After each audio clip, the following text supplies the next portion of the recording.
പിതാവിന്റെയും പുത്രന്റെയും പരിശുദ്ധാത്മാവിന്റെയും നാമത്തിൽ ആമേൻ. ജൂൺ 22-ാം തീയതി ഞായറാഴ്ച. അമ്മേ പരിശുദ്ധമ്മേ, അമ്മേ പരിശുദ്ധമ്മേ, ദൈവമാതാവേ, കൃപാസനത്തിലൂടെ ഞങ്ങൾക്കും ഞങ്ങളുടെ ദേശത്തിനും അമ്മ മധ്യസ്ഥം തേടി തന്ന എല്ലാ അനുഗ്രഹങ്ങൾക്കും കൃപകൾക്കും ഞങ്ങളിപ്പോൾ ഹൃദയം നിറഞ്ഞ നന്ദി പറയുന്നു. അമ്മേ പരിശുദ്ധമ്മേ, ദൈവമാതാവേ, 2004 ഡിസംബർ 7-ാം തീയതി ഉച്ചകഴിഞ്ഞ് 2:30 കൃപാസനത്തിൽ സംഭവിച്ച അമ്മയുടെ പ്രത്യക്ഷപ്പെടലിനെ കുറിച്ച് തിരുസഭയ്ക്ക് സമർപ്പിച്ചിരിക്കുന്ന പഠനരേഖകളുടെ മേൽ സഭാത്മകമായ പഠനം ആരംഭിക്കുവാൻ ഞങ്ങൾ പ്രാർത്ഥിക്കുന്നു. അമ്മേ പരിശുദ്ധമ്മേ, ഭൂസ്വർലോകങ്ങളുടെ രാജ്ഞിയായ അങ്ങേയ്ക്ക് ഭൗമ സംരക്ഷണത്തിനായി പ്രപഞ്ച പ്രകൃതിയെ തന്നെ തിരുസഭ പ്രതിഷ്ഠിക്കുവാൻ ഈ പ്രത്യക്ഷീകരണം വഴി ഇടയാക്കണമേ. പരിശുദ്ധമ്മേ, ജപമാല മാതാവേ, സകല കൃപാസനം പ്രാർത്ഥനകളോടും ചേർത്ത് ഞങ്ങളിപ്പോൾ പ്രാർത്ഥിക്കുന്ന ഈ കുടുംബത്തിന്റെ പ്രത്യേക നിയോഗം.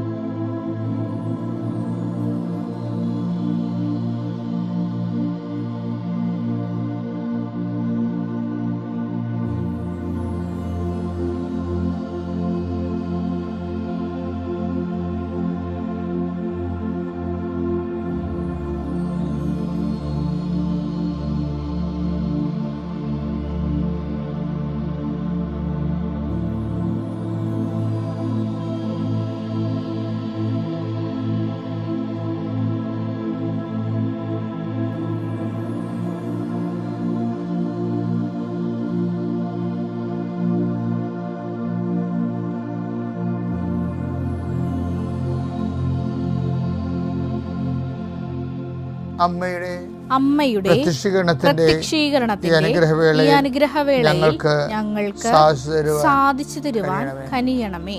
വിശ്വാസ പ്രമാണം. സർവശക്തനായ പിതാവും ആകാശത്തിന്റെയും ഭൂമിയുടെയും സൃഷ്ടാവുമായ ദൈവത്തിൽ ഞാൻ വിശ്വസിക്കുന്നു. അവിടുത്തെ ഏകപുത്രനും ഞങ്ങളുടെ കർത്താവുമായ ഈശോമിശിഹായിലും ഞാൻ വിശ്വസിക്കുന്നു. ഈ പുത്രൻ പരിശുദ്ധാത്മാവിനാൽ ഗർഭസ്ഥനായി കന്യകാമറിയത്തിൽ നിന്ന് പിറന്ന് പൊന്തിയോസ് പീലാത്തോസിന്റെ കാലത്ത് പീഡകൾ സഹിച്ച് കുരിശിൽ തറയ്ക്കപ്പെട്ട് മരിച്ച് അടക്കപ്പെട്ട് പാതാളങ്ങളിൽ ഇറങ്ങി മരിച്ചവരുടെ ഇടയിൽ നിന്ന് 3-ാം നാൾ ഉയർത്ത് സ്വർഗത്തിലേക്ക് എഴുന്നള്ളി സർവശക്തിയുള്ള പിതാവായ ദൈവത്തിന്റെ വലതുഭാഗത്തിരിക്കുന്നു. അവിടെ നിന്ന് ജീവിക്കുന്നവരെയും മരിച്ചവരെയും വിധിക്കുവാൻ വരുമെന്നും ഞാൻ വിശ്വസിക്കുന്നു. പരിശുദ്ധാത്മാവിലും ഞാൻ വിശ്വസിക്കുന്നു. വിശുദ്ധ കത്തോലിക്കാ സഭയിലും പുണ്യവാന്മാരുടെ ഐക്യത്തിലും പാപങ്ങളുടെ മോചനത്തിലും ശരീരത്തിന്റെ ഉയർപ്പിലും നിത്യമായ ജീവിതത്തിലും ഞാൻ വിശ്വസിക്കുന്നു. ആമേൻ. സ്വർഗ്ഗസ്ഥനായ ഞങ്ങളുടെ പിതാവേ, അങ്ങയുടെ നാമം പൂജിതമാകണമേ. അങ്ങയുടെ രാജ്യം വരണമേ. അങ്ങയുടെ തിരുമനസ് സ്വർഗത്തിലെ പോലെ ഭൂമിയിലും ആകണമേ. അന്നു വേണ്ടുന്ന ആഹാരം ഇന്ന് ഞങ്ങൾക്ക് തരണമേ. ഞങ്ങളോട് തെറ്റ് ചെയ്യുന്നവരോട് ഞങ്ങൾ ക്ഷമിക്കുന്നത് പോലെ ഞങ്ങളുടെ തെറ്റുകൾ ഞങ്ങളോടും ക്ഷമിക്കണമേ. ഞങ്ങളെ പ്രലോഭനത്തിൽ ഉൾപ്പെടുത്തരുതേ, തിന്മയിൽ ഞങ്ങൾ രക്ഷിക്കണമേ. ആമേൻ. നന്മ നിറഞ്ഞ മറിയമേ, സ്വസ്തി. കർത്താവ് അങ്ങയുടെ കൂടെ സ്ത്രീകളിൽ അങ്ങ് അനുഗ്രഹിക്കപ്പെട്ടവളാകുന്നു. അങ്ങയുടെ ഉദരത്തിൻ ഫലമായി ഈശോ അനുഗ്രഹിക്കപ്പെട്ടവനാകുന്നു.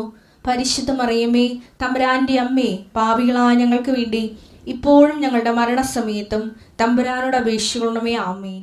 എൻ്റെ കർത്താവിൻ്റെ ഉന്നതമായ നാമത്തിന് സ്തോത്രം ചെയ്യുന്നു. കർത്താവേ, നിന്റെ വിശുദ്ധ പൗരോഹിത്യത്തെ മഹത്വപ്പെടുത്തണമേ.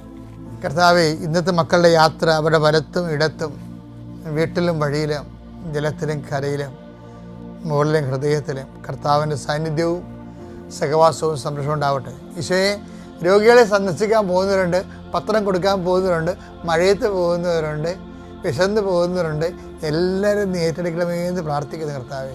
ഈശോയെ, ജലജന്യ രോഗങ്ങളാൽ പീഡിപ്പിക്കപ്പെടുന്നവരുണ്ട്. ഈശോയെ, അങ്ങനെ പീഡിപ്പിച്ചിട്ട് വർക്ക് ചെയ്യുന്നവരുണ്ട്. ഈശോയെ, കർത്താവിന് വേണ്ടി ജോലി ചെയ്യുന്നവരുണ്ട്. കർത്താവേ, ഭൂമിയിലെ വിശ്വാസം വർദ്ധിപ്പിക്കണമേ കർത്താവേ. നീ എന്നും ആശങ്കപ്പെട്ടിരുന്ന ഒറ്റ ഒരു കാര്യം, മനുഷ്യപുത്രം വരുമ്പോൾ ഭൂമി വിശ്വാസം ഉണ്ടായിരിക്കുമെന്നാണ്. ഇപ്പോൾ നീ പറയുന്നു, പ്രാർത്ഥിക്കുമ്പോൾ ഭൂമിയെ വിശ്വാസം വർദ്ധിക്കാൻ വേണ്ടി പ്രാർത്ഥിക്കണം കർത്താവെ. എല്ലാ രാജ്യങ്ങളിലും ഉള്ളവരെ വിശ്വാസത്തിലേക്ക് വരാൻ ഇടയാക്കണം പ്രാർത്ഥിക്കുന്നു. ഈശോയെ, വിശ്വാസം സ്വീകരിക്കാത്ത രാജ്യങ്ങളെ വിശ്വാസം സ്വീകരിക്കാൻ വേണ്ടി പ്രാർത്ഥിക്കുന്നു. കൃപാസനത്തിൽ 33 ഭാഷകളിലുള്ള പത്രങ്ങളുമായി ചുവന്നു നടന്ന് കർത്താവിനെ വേല ചെയ്യുന്നവർ, അവരുടെ അനുഭവം പറയുന്നവരെ, ആ അനുഭവം പറഞ്ഞ് വിശ്വാസം കൈമാറുന്നവരെ ആശ്വസിപ്പിക്കണമേ, ശക്തിപ്പെടുത്തണമേ എന്ന് പ്രാർത്ഥിക്കും. കർത്താവെ, ഉടമ്പടി ചെയ്തിരിക്കുന്നവരെ പുതുക്കിയിട്ടും പുറത്തുക്കിയിട്ടും അവരുടെ ചില കാര്യങ്ങൾക്ക് നീക്കപ്പൊക്കില്ലാത്തവരെ ഇന്ന് അനുഗ്രഹിക്കണമെന്ന് പ്രാർത്ഥിക്കുന്നു. എക്സ്പോർട്ടുകാരെ അനുഗ്രഹിക്കുന്ന കർത്താവെ, വസ്തുവകൾ സാധനങ്ങൾ കയറ്റി അയക്കുന്നവരെ അനുഗ്രഹിക്കുന്ന കർത്താവെ, ഈ യുദ്ധം മൂലം കെടുതി മൂലം കർത്താവെ തകർന്ന ബിസിനസ്സിന് തകർന്ന മുകളിലുള്ളവർ തൊട്ട് താഴെയുള്ളവർ വരെ കർത്താവെ സാമ്പത്തികമായി വിഷമിക്കുന്നുണ്ട്. പൈസ എല്ലാം വിത്തുകളായിട്ടുണ്ട്. അതുകൊണ്ട് ഏറ്റവും അടിത്തട്ടിലുള്ളവർ കൂടുതൽ പട്ടിണിക്കാരായി മാറുന്നുണ്ട്, പരുവക്കേടായി തീരുന്നുണ്ട്. അവരെല്ലാം ആശ്വസിപ്പിക്കണമേ. എൻ്റെ കർത്താവെ, കുഞ്ഞുങ്ങളുടെ വിദ്യാഭ്യാസം നീ ഏറ്റെടുക്കണമേ. എൻ്റെ കർത്താവെ, പരസ്പരം അകന്ന് മാനസികമായിട്ട് തകർന്നിരിക്കുന്ന ഭാര്യ ഭർത്താക്കന്മാരെ അങ്ങ് ആശ്വസിപ്പിക്കണമേ. മാതാപിതാക്കന്മാരും മക്കളും തമ്മിൽ മാനസികമായിട്ട് അകന്നിരിക്കുന്നവരെ, വഴിപഴിച്ച ബന്ധങ്ങൾ അകപ്പെട്ടു പോയവർ കർത്താവെ, സ്നേഹം മാത്രമാണ് വലിയ കാര്യമെന്ന് ഓർത്തുകൊണ്ട് ജീവിതം പണയം വെച്ച് കുടുങ്ങിപ്പോയ ആൾക്കാരെ കർത്താവെ അങ്ങ് ബുദ്ധിയും ബോധം വെപ്പിച്ച് ഏറ്റെടുക്കണമെന്ന് പ്രാർത്ഥിക്കുന്നു. എൻ്റെ കർത്താവിൻ്റെ ഉന്നതമായ നാമത്തിൽ, സഭയുടെ അധികാരത്തിൽ, കുരിശിൻ്റെ അടയാളത്തിൽ എല്ലാ മക്കളും ഈശോനാമത്തിൽ ആശ്രയിക്കപ്പെടട്ടെ. ഇന്നത്തെ ദിവസം പരിശുദ്ധമ്മയുടെ പ്രത്യേകമായ നീല മേലങ്കിയ നിങ്ങൾ പൊതിയപ്പെടുകയും അമ്മയുടെ മഴവില്ലേ സാന്നിധ്യത്തിൻ്റെ അടയാളം നിങ്ങളുടെ ജീവിതത്തിൻ്റെ യാത്രയിൽ നിങ്ങളെ ചുഴന്നു നിൽക്കുകയും ചെയ്യട്ടെ. നിത്യപിതാവും പുത്രനും പരിശുദ്ധാത്മാവും സർവ്വസ്വരം നയിക്കുക. ആമേൻ. ദൈവവചനം പല സമയത്ത് പല തരത്തിൽ ആവർത്തിക്കുന്നുണ്ട്. ഇപ്പം നമുക്കറിയാം, ഒരു പുഴ, ഏറ്റവും വലിയ പുഴകളുണ്ടാണ്, ചെറിയ പുഴയുണ്ട്. ഇപ്പോൾ നമ്മൾ മണിമല ആറിനെ പോലെ ചെറിയ പുഴകളുണ്ട്, ആമസോൺ പോലുള്ള വലിയ പുഴകളുണ്ട്, അല്ലേ? അപ്പം ശാഖകൾ കുറയുന്നതനുസരിച്ചും അതുപോലെ തന്നെ ശാഖകൾ കൂടുന്നതനുസരിച്ച് വെള്ളം കൂടും, അല്ലേ? വെള്ളം കൂടുന്നതനുസരിച്ചുകൊണ്ട് കടൽ എവിടെയാണ് അവിടം വരെ ഇത് ഒഴുകും. ഇപ്പം കായലിൽ വന്നിട്ട് പിന്നെ ഒഴുകണ കണ്ടിട്ടില്ലേ? അപ്പം നമ്മുടെ വേമ്പനാട് കാലൊക്കെ അങ്ങനെയാണ്. പമ്പാ നദിയൊക്കെ വന്ന് കായലിൽ വീണിരിക്കുകയാണ്. എന്നിട്ട് പിന്നെയും അത് ഒഴുകി പോണ കാണാം കടലിലോട്ട്, അല്ലേ? അരൂരൊക്കെ ചെല്ലുമ്പോൾ, കുമ്പളങ്ങിലൊക്കെ ചെല്ലുമ്പോൾ അത് പിന്നെയും ആ പുഴ, കായലല്ല, ആ പുഴയാണ് ഒഴുകണം ശരിക്കും. പെരിയാറും അങ്ങനെ തന്നെയാണ് ശരിക്കും പറഞ്ഞത്. കായലിൽ വന്നിട്ട് പിന്നെ ഒഴുകിക്കൊണ്ടിരിക്കും. ഞാൻ കാനഡയിലൊക്കെ ചെന്നപ്പോൾ മലയിൽ നിന്ന് കായലിലേക്കും കായലിൽ നിന്ന് കടലിലേക്കും ഒക്കെ ഒഴുകുന്നുണ്ട്. എന്നുവെച്ചാൽ വെള്ളം കൂടുന്നതനുസരിച്ച് വെള്ളം അതിൻ്റെ ഒഴുക്ക് നിശ്ചയിക്കും. ഇതുപോലെ തന്നെയാണ് പല സ്ഥലങ്ങളിൽ ഒരുപോലെ പറഞ്ഞിട്ടുള്ള വചനങ്ങളുണ്ട്. ഒരേ അർത്ഥമായിരിക്കും. ലൂക്ക 6:38 നിങ്ങൾ അളക്കുന്ന അളവ് കൊണ്ട് തന്നെ നിങ്ങൾക്കും അളന്നു കിട്ടും. നിങ്ങൾക്ക് അളന്ന് കിട്ടും. നിങ്ങൾ അളക്കുന്ന അളവ് കൊണ്ട് തന്നെ. അപ്പം ദൈവത്തിൻ്റെ ഒരു വെളിപാടാണത്. പിന്നെ എന്താണ്, വിതക്കുന്നത് തന്നെ കൊയ്യുമെന്ന് പറയത്തില്ലേ? അത് ശരിക്കും പറഞ്ഞാൽ അത് സെയിമല്ലേ? അത് 2 കൊരിന്ത്യർ 9:6 സത്യം ഇതാണ്, അല്പം വിതയ്ക്കുന്നവൻ അല്പം മാത്രം കൊയ്യും, ധാരാളം വിതയ്ക്കുന്നവൻ ധാരാളം കൊയ്യും. ഇതാണ് വിഷയം. അതിനെ ഞാൻ പറഞ്ഞുകൊണ്ട് വരുന്നത്. ചെറിയ വചനവും വലിയ വചനം എന്ന് പറയുന്നത് ദൈവം അത് ആ ഐഡിയ റിപ്പീറ്റ് ചെയ്യുന്നുണ്ട്. ഒരു ഐഡിയ റിപ്പീറ്റ് ചെയ്ത് കഴിഞ്ഞാൽ അതിൻ്റെ അർത്ഥം അത് വലിയ വചനമെന്ന് എൻ്റെ അർത്ഥം. അപ്പോൾ നമ്മളെന്ത് ചെയ്യും? കൂടുതൽ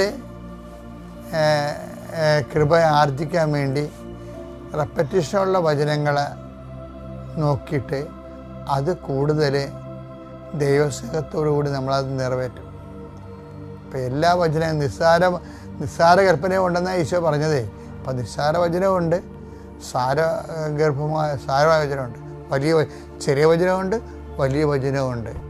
അപ്പം അതുപോലെ നിങ്ങൾ വചനമൊക്കെ വായിക്കണം നല്ലതാണ്. ആൾക്കാർ വായിക്കും. പക്ഷേ ആൾക്കാർ വചനം വായിക്കുന്ന പറഞ്ഞാൽ ഞാനത്ര ഹാപ്പി ആകത്തില്ല. ഇപ്പോൾ വചനം എഴുതുന്നു എന്നൊക്കെ പറയത്തില്ലേ? എൻ്റെ അടുത്തൊക്കെ ആൾക്കാർ വചനം എഴുതിയിട്ട് 2-3 ബൈബിളൊക്കെ കൊണ്ട് വന്നിട്ടുണ്ട്. ഇത് ഞാൻ എഴുതിയാണ് അച്ഛാന്ന് പറയും. അപ്പോൾ ചിലർ ഭയങ്കര സന്തോഷമാണോ ഇങ്ങനെ എഴുതിയാണെന്നൊക്കെ പറയും. ഞാനങ്ങനെ അത്രയും വലിയ പ്രാധാന്യം കൊടുക്കത്തില്ല. എന്താ വെച്ചാൽ വചനം എന്നെ സംബന്ധിച്ചിടത്തോളം നമ്മൾ അത് എഴുതാൻ ഉള്ളതല്ല ശരിക്കും പറഞ്ഞാൽ. അവൻ പറയണത് പോലെ ചെയ്യാനുള്ളതാണ്. അതാണ് സംഭവം. വചനം വായിക്കണം എന്താണ്? അതിൻ്റെ മാർഗമാണ് വചനം വായിക്കണം, ലക്ഷ്യമല്ല. വചന ലക്ഷ്യം എന്താണ്? ഈ വായിക്കണ വചനം പോലെ ജീവിക്കണതാണ് ലക്ഷ്യം. അപ്പോൾ ഈ ജീവിതത്തോട് കറസ്പോണ്ട് ചെയ്യുന്നില്ലെങ്കിൽ വായന എടുത്തും ചില ആൾക്കാർ ഭയങ്കരമായ ഡിഗ്രി എല്ലാം എടുക്കരുത്. ഒത്തിരി 1, 2, 3, 4 എന്നൊക്കെ പറഞ്ഞാൽ 16 MA 25 ഡോക്ടർ എന്നൊക്കെ പറഞ്ഞാൽ ഞാൻ കണ്ടിട്ടുണ്ട്. ഒരു പേജ് നിറച്ച് ഡോക്ടർ അതായത് കല്യാണം കഴിക്കത്തില്ല, ഒരു പണിക്ക് പോകുകയില്ല. അങ്ങനെ ഇരിക്കുന്ന കുറേ ആൾക്കാരുണ്ട്. ആ കരിസ്മാരിക് യുഗത്തിൽ വചനം കുത്തിയിരുന്ന് കാണാതെ പഠിച്ച് ചെണ്ടകൊട്ടും പോലെ പറഞ്ഞു പിടിപ്പിക്കുന്ന ആൾക്കാരുണ്ടായിരുന്നു. ഇപ്പം അങ്ങനെയുള്ള വർഗത്തെ കാണുന്നില്ല. എന്താ വെച്ചാൽ വെറുതെ ഇങ്ങനെ പറഞ്ഞു വചനം പറഞ്ഞുകൊണ്ടിരിക്കും. ജീവിതവും നിലപാടുകളും തമ്മിൽ ഒരു ബന്ധം ഉണ്ടാകത്തില്ല.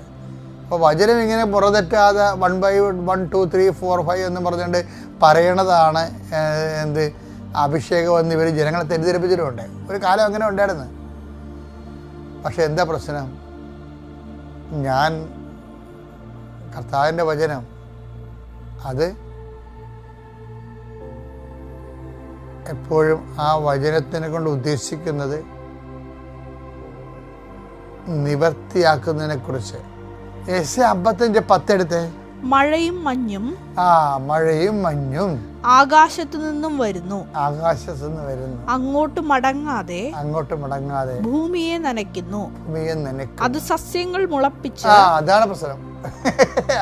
അത് സസ്യങ്ങൾ മുളപ്പിച്ച് ഫലം നൽകി വിതയ്ക്കാൻ വിത്തും ഭക്ഷിക്കാൻ ആഹാരവും ലഭ്യമാക്കുന്നു.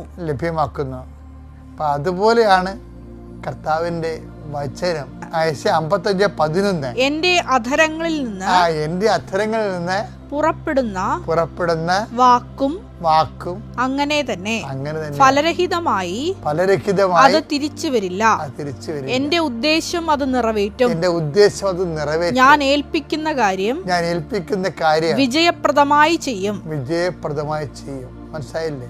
ഇതാണ് വചനത്തിന്റെ ലക്ഷ്യം. അല്ലാതെ എപ്പോഴും 3 ബൈബിൾ എഴുതുകയോ അല്ലെ 3000 വചനം കാണാൻ പഠിക്കുകയോ അല്ലെ 30,000 വചനം മൈക്ക് പിടിച്ച് പറയുകയോ അല്ല പ്രശ്നം.